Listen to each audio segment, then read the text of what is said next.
Well, hello there. Welcome back to another of my character concept Let's Play episodes, currently featuring Araelas, the mildly insane Druid archer. So how's it going, everybody? I am doing great. I just kicked off a 3-day weekend for Labor Day. Looking forward to playing some Skyrim and getting some content recorded. Okay, so let's go ahead and take a few minutes to recap what we did last episode. Aralas was making his way south from Wallow Slope toward warmer weather and thicker forests. He happened upon Shore's Stone and found out that the local iron mine there, was it Red Belly Mine? Became infested with spiders. And the blacksmith asked if maybe he could help out. He saw that Aralas was a hunter, and spiders being critters are sort of hunters' specialties. So Aralas decided to go ahead and do that. As a hunter, Aralas is valuable to society for his specialized skill in killing animals. He went ahead and he cleared out the mine and was handsomely rewarded for it. However, he felt a little conflicted about it because of his affinity for nature and affinity for the forest.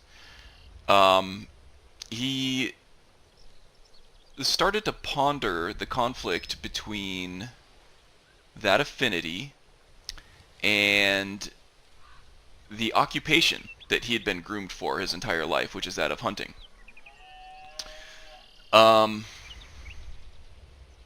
His affinity for the forest and nature is derived from a deep love of life of all forms, even if they talk too much, like the Nord hunters from his recent past. So that is, he feels a very strong kinship toward nature and that love of life and nature. However, he's been groomed from as long as he could remember, since he was a child, to be a skillful hunter. And what being a skillful hunter entails is mainly focusing on making things dead. So you can see how those two ideas conflict. And I think that internal conflict will be a central part of Aralas's story in this Let's Play. In fact, I don't think it will always remain an internal conflict. I think it may bleed into the external as well. So another couple things that I did off camera was I did continue to play a little bit. And I did some things that weren't really significant to Aralas's story, so I didn't really feel the need to record them, really. But we did complete the racial quest through Imperius, hunting the 10 animals by Harrier. Actually, we've gotten 11 now at this point. It looks like it keeps counting them, which is kind of a cool way to keep score, I guess. So we do have our Beast Tongue greater power unlocked, which means that we can charm a predator animal to become a permanent ally of ours, which I am really looking forward to. That is a very defining feature of both this class and the Bosmer race under the Imperial race overhaul. I'm sorry, the Imperius race overhaul. The other thing that I did is I went ahead and went to Riften to sell off a whole bunch of stuff that I had left over that I couldn't get rid of at Shore's Stone. And I made quite a lot of money. I bought a whole bunch more crafting materials. I crafted a whole bunch more arrows. And I leveled up my smithing skill enough to gain another level. And I spent that perk on the steel smithing mastery perk for the smithing tree. And what that enabled me to do was craft a whole bunch of steel arrows, I'm still using iron until I need to switch to steel, but now we have 641 steel arrows. And there's no reason not to use those at this point, so go ahead and switch over. So that also enables us to create better armor and stuff too. I'm thinking of a ranger's cowl from the ranger armor set under the steel perk. That set was added by Immersive Armors, and that cowl is really amazing for leather armors, I think. So I might actually change out the fur collar that I have equipped right now for the cloak. I think it just looks a little cooler. I think a leather hood would work well for this character type. While in Riften, Araelas also did get a bounty. So at this point, Araelas is expanding his repertoire. His value to society is that he's good at killing animals, and people are willing to pay him to do that in certain situations. They're willing to pay him even more money to kill people in certain situations. This situation is for a bounty for the city of Riften. Now, Araelas feels like that might be a natural extension of his abilities. People are little more than animals, after all. They might be more cunning, more powerful indeed, but the basics still apply.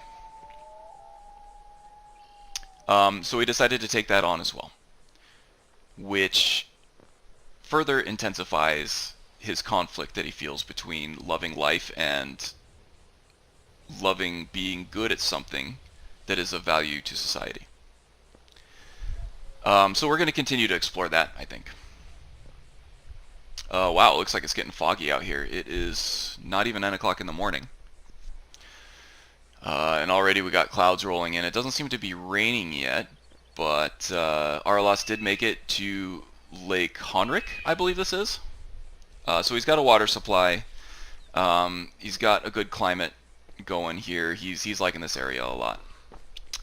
Oh geez, I feel really compelled to go get that, and role-playing as I say I am doing right now, I should go.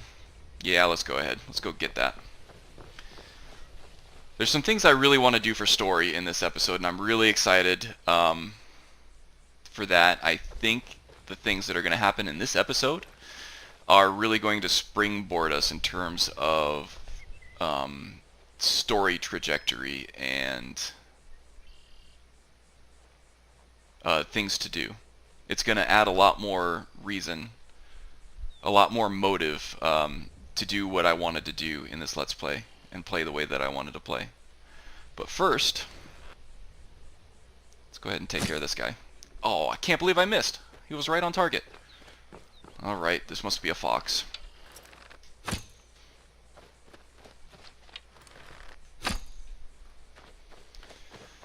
Here we go. Recording footage of me chasing cowardly animals around Tamriel for hours. Slow down. There we go.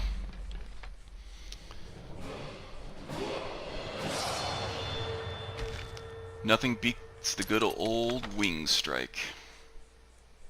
I think I might have fired off 8 arrows, so at least we broke even there on the expanded loot from the Harrier. What's that down there? Looks like just somebody on the road. Okay, well anyway, this will give us experience in our hunting skills, which is always good.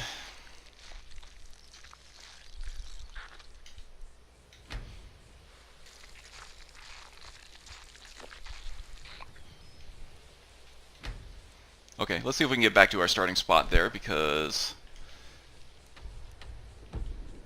I had something very specific in mind for what I was going to do.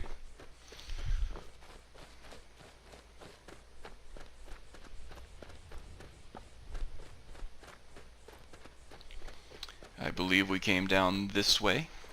Probably overshot that wolf, either, or not the wolf, the fox.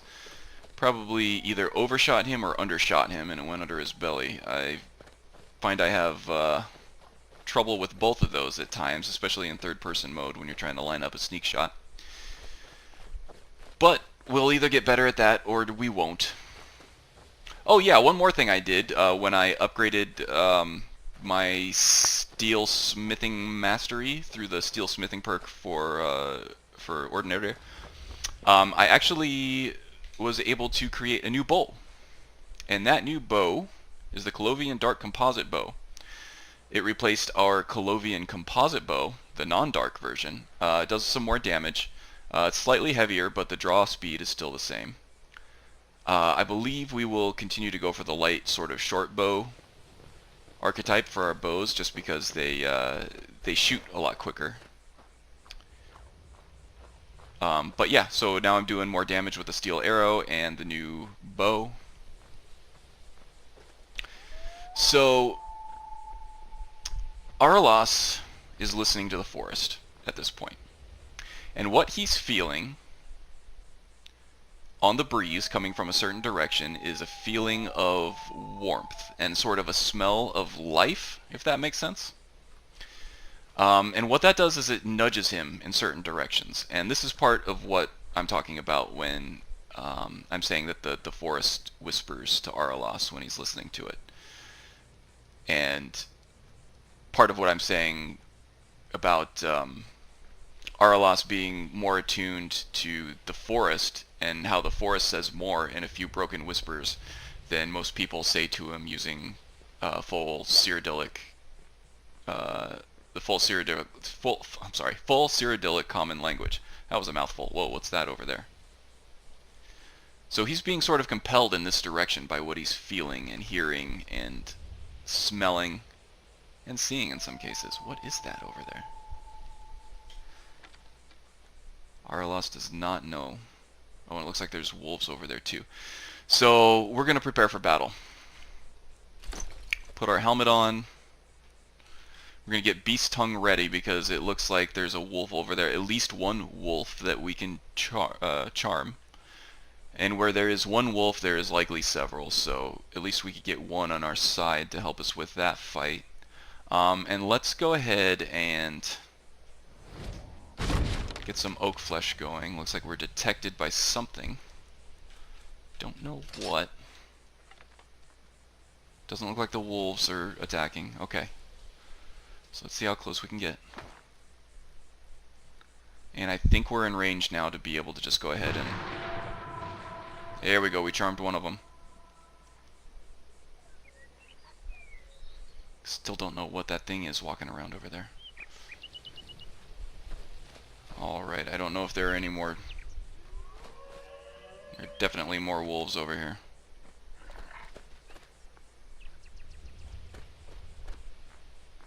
Oh, there's one right over there. Here we go.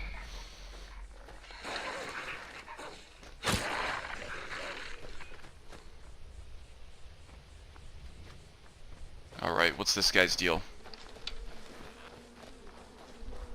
Fire a warning shot. Okay. This creature does not seem to be aggressive towards us at all.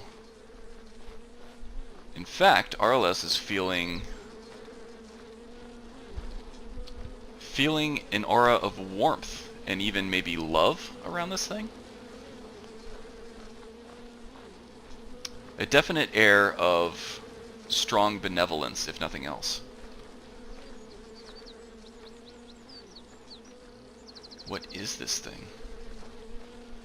Looks like it's made out of trees.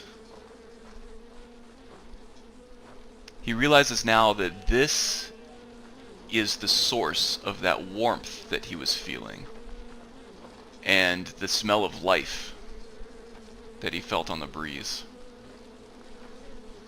So let's explore this a little further, shall we?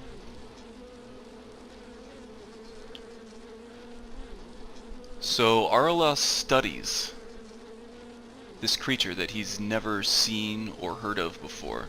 It matches no description of any animal or spirit or creature that he's ever heard of from any of his huntsman companions.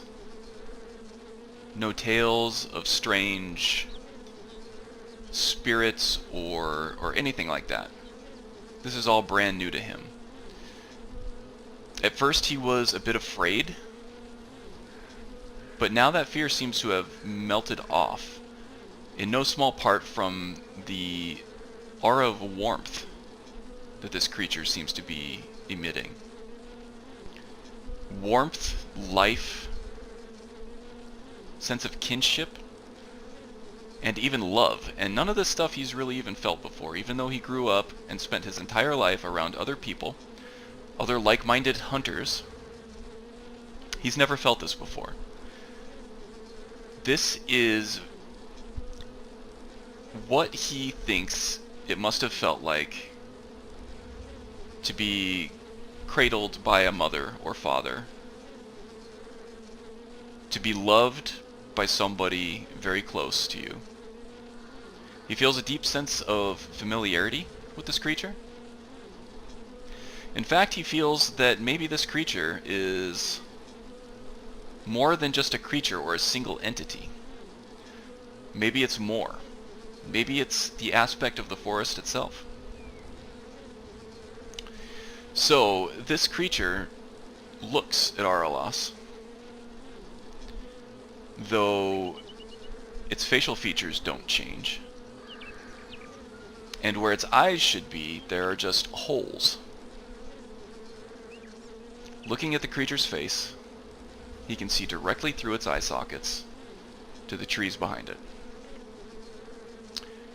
And yet, this isn't unsettling or creepy or off-putting in any way. He is oddly comforted by the presence of this being. And then, the creature speaks to him. And he doesn't speak to him in the common Cyrodiilic tongue.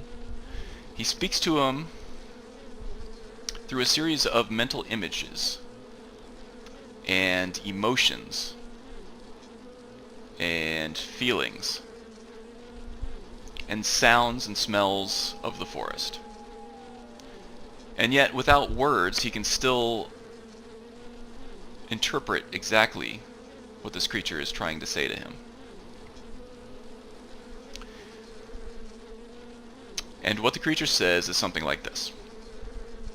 Greetings, conflicted one. Araelas looks confused, looks away. He has a feeling he knows what the Spriggan means by conflicted one, but he looks back up at the Spriggan and says, conflicted one? And he feels a pulse of warmth coming from the creature. And Araelas interprets this pulse of warmth as a smile. And the creature says to Araelas, I think you know what I mean. Part of your heart resides in darkness, in death, and in stale solitude. The other part of your heart lies with us, in vibrance and love and life. At this, Araelas feels a little ashamed, and he looks down and away from the spirit once again. Sort of, well, ashamed for sure, because he knows that this is true. In fact, this is the conflict within himself that he explored a little bit in the last episode, after killing all the spiders. But the creature reassures Araelas that there's nothing to be afraid of or ashamed of in this case. In fact, due to Araelas's unique position as being conflicted between these two things, he may be in a unique position among friends of the forest to actually do some things to help it out. At this, the Spriggan's tone and demeanor kind of changed to be a little more tense, almost ashamed, a little bit shy. And the Spriggan asks Araelas, "Will you help us?" And at this, Araelas' expression softens. As before he was shamed, now he's actually eager to help out. And I have a feeling that this situation was very reminiscent of, say you had a loved one that is asking you a personal favor, and it's a favor that is completely reasonable, and yet they seem almost afraid to ask, almost ashamed to admit that they need help, and they don't really want to bother you because they love you so much. And your reaction is that of complete love and a complete committal to helping this person in whatever they need. So Araelas softens and he says, "Of course, just name whatever you need." And at this, the Spriggan emits another slightly more intense pulse of warmth, which he is glad to interpret as yet another smile. The Spriggan says, "Thank you. We are strong and we are vibrant, yet we suffer. There is a stale, cold darkness that is making its way into this side of the forest, trying to gain a foothold. Will you help us to purge this darkness?" Araelas full-heartedly agrees to take care of this. The Spriggan then imparts to him the location of this darkness. But Araelas doesn't really need it. He can feel it.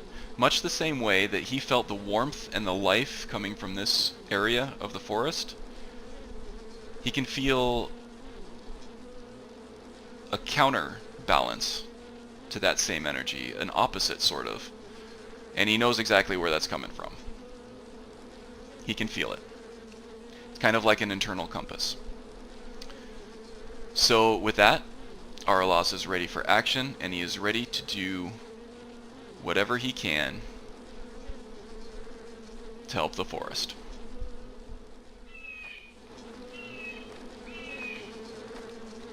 Okay.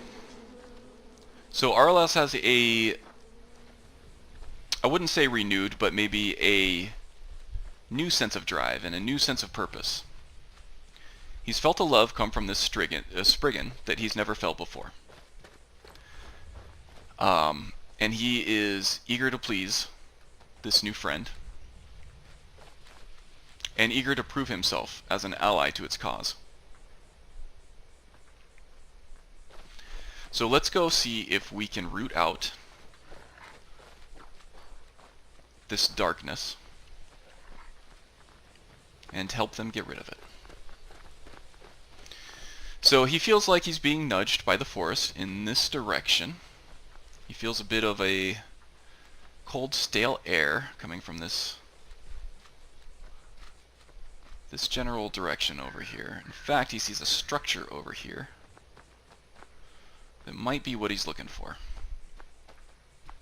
So let's see what we have. We see some black robes. Okay, this has to be it.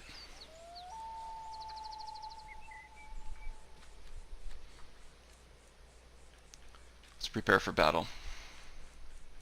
Now, Araelas at this point does not feel like he needs to make any more, take any more action to see if this guy is innocent, or if this is indeed the dark presence that he needs to take out, because at this point his mind, body, and soul is more attuned to the forest, and he can pinpoint the exact location of this dark intent. So indeed there seems to be a practitioner of dark magic. In fact, we have a staff of zombies, and undead is about the most unnatural entity that that you'll come across. And as such, it will be probably the main enemy of a druid, or the forest in general. So we're going to take this staff of zombies, and we're going to see what this Spriggan wants to do with it. Now, at this point, actually, I think I saw something over here. See if there's any more Gifts of Nirn in here. No, that's an adept lock. We won't be able to open that. Okay, so at this point, we've purged some of the darkness, but we still feel some more. And I think that's coming from over this way a little bit. So let's continue to explore and see if we can root out these evil forces, much like we are able to root out spiders or foxes or any other creature that we'd be hunting. Okay, we're definitely getting close now. In fact, he's feeling a much stronger darkness from this area than where he just was.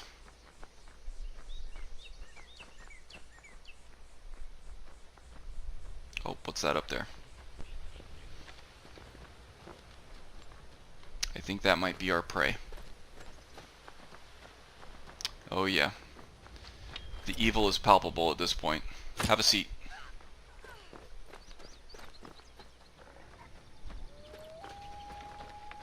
Let's see if there's anything else around here. Ah. He senses some death up over here. Let's see what we got up there.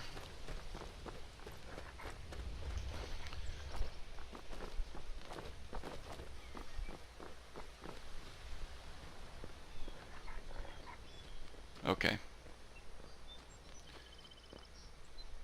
It looks like these dark mages claimed a victim, perhaps from one of the Khajiit caravans.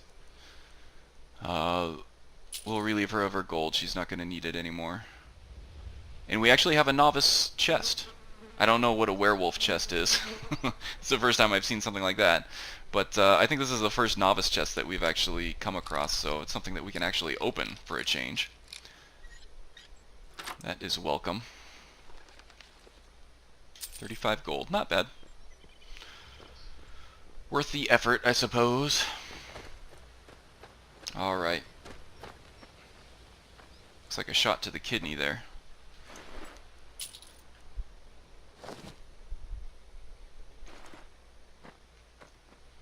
Okay. So Araelas is getting the same feeling of deep foreboding from this mine as he got from Cragwallow Slope. So he has a feeling he knows what he's about to encounter here. So let's do this. Let's get prepared. Call upon the protection of the trees. And let's go see what we can do in there. Sorry, got a little confused there. Talking and playing is still not one of my strong suits.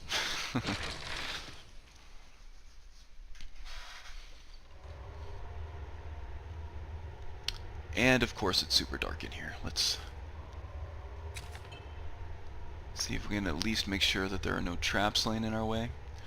Alright, and then we're also going to need to do our best to avoid these bone chime traps here too. We don't want to alert him to our presence if we can help it.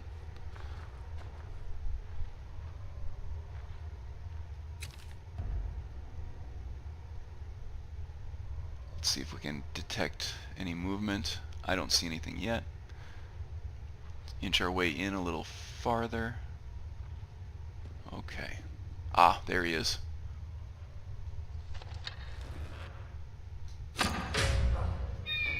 Oh boy, that's a tough one.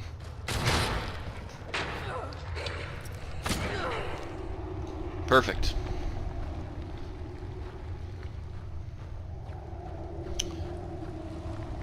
Okay. So that went pretty well.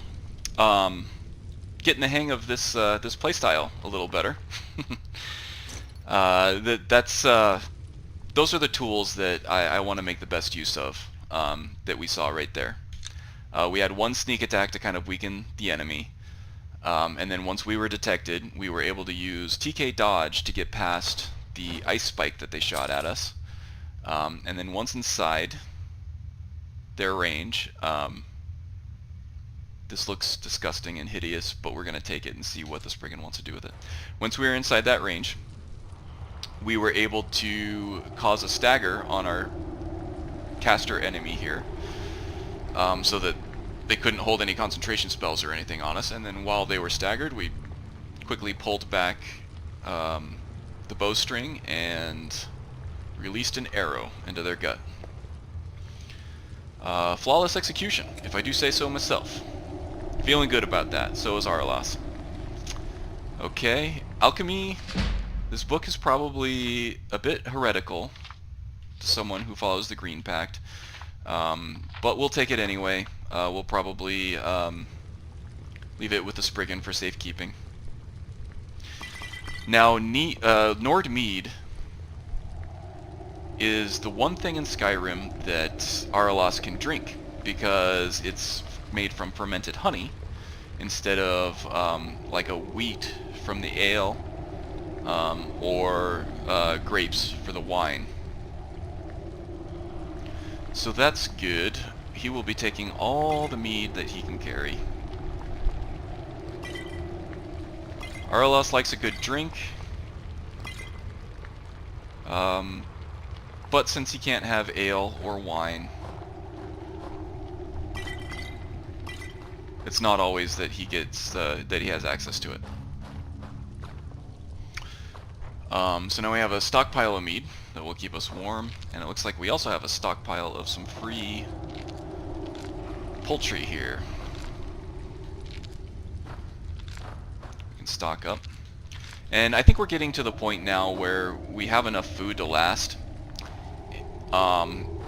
So I think we can start selling off a lot of this meat to like innkeepers and stuff like that. I think it's a good way to roleplay Araelas doing the job of a hunter a little bit more. Okay, what do we have here? Looks like either a spear or poison dart trap. But it's a novice trap, so I think we might be able to disarm this at our current level. So let's go ahead and do that. Earn some progress toward our next lockpicking level. The sooner we can get to 25, the sooner, and 25 is the cap, but the sooner we can get to that 25, the sooner we can start unlocking apprentice level locks as well. This feels like it has some magic to it, but it's also very heavy. Oh, we'll take it, and we can ditch it if we need to. Okay, I think the last order of business here is to go ahead and strip down the slaughterfish. Seared slaughterfish are definitely welcome. We haven't had much fish since we've been in Skyrim, but this is also an opportunity to level up our hunter skills a little bit.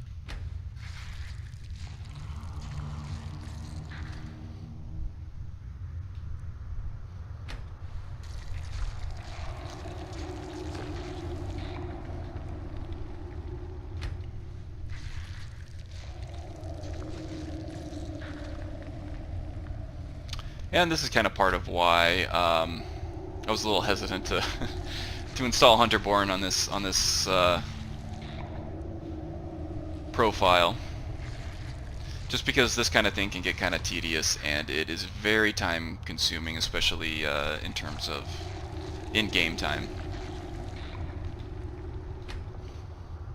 But we're getting faster at this. It's just past noon now. It's probably around 10 when we started.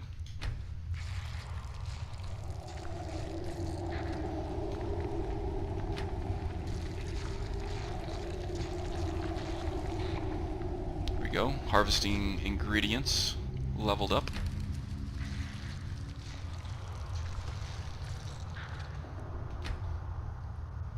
Excellent. Okay, let's turn this lantern off, get our bow handy again just in case we need it. Alright, so with the death of this necromancer in this mine, Araelas feels the darkness is lifted from this area of the forest. In fact, he felt another pulse of warmth from the direction of Autumnshade clearing where the Spriggan is at.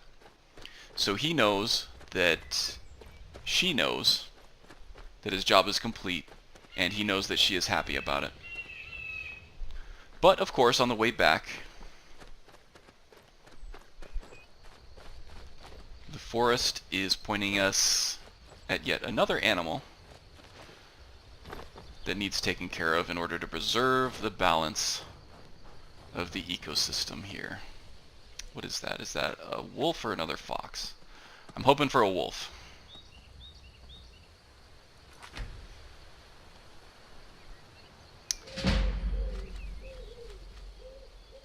Okay, we were briefly spotted.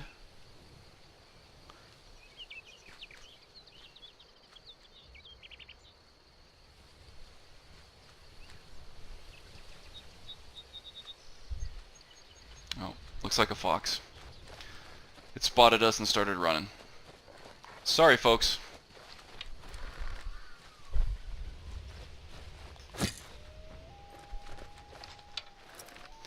Gonna have to deal with me here for another another few minutes while I chase this thing down. These are the gameplay stipulations that we set up beforehand.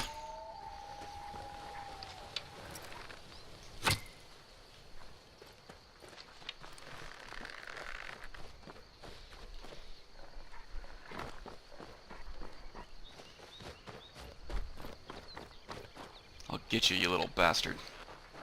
Oh, took a quick cut there. Oh. There we go. The trick is to find a a sort of normal trajectory that they're going to stay on for a little while and try to lead them on a shot. The foxes are a little easier to tag than the rabbits. The rabbits, in my opinion, are the hardest to hit because their movement is so erratic.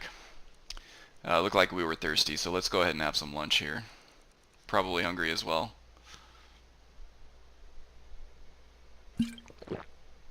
Okay, well hydrated, and let's see what food is the heaviest here so we can start getting rid of this.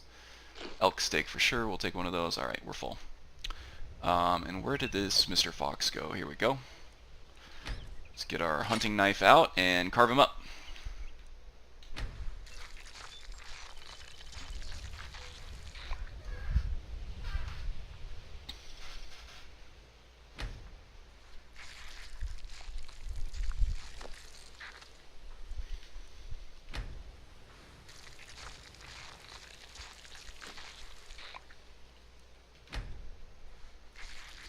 And I've lost my bearings a little bit, so I'm going to have to take a look at the map to see which way we have to go for Autumnshade.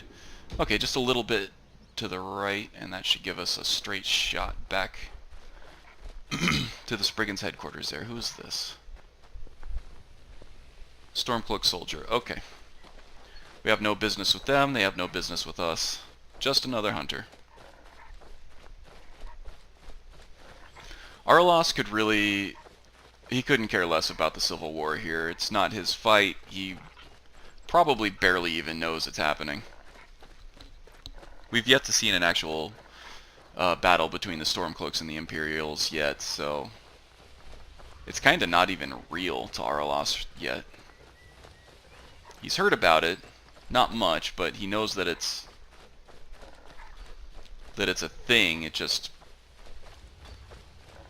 hasn't had an impact on his life at all, and I honestly don't think it ever will. Alright, here we go. Back in the loving embrace of the aspect of the forest. Okay. I think I actually want to save this interaction for the next episode, so I'm going to go ahead and cut this one here. Another short episode, but... well, not another short episode. I think last episode was supposed to be short, and it ended up being almost 50 minutes. But this one definitely is a short one, and I'll try to keep them short as I can, just so they're a little more easily digestible. So yeah, next time we will deal with what happens next with Araelas and the forest and his conflict between the darkness of his hunting nature and the light of his love for nature. Okay, so until next time, take care of yourselves and goodbye.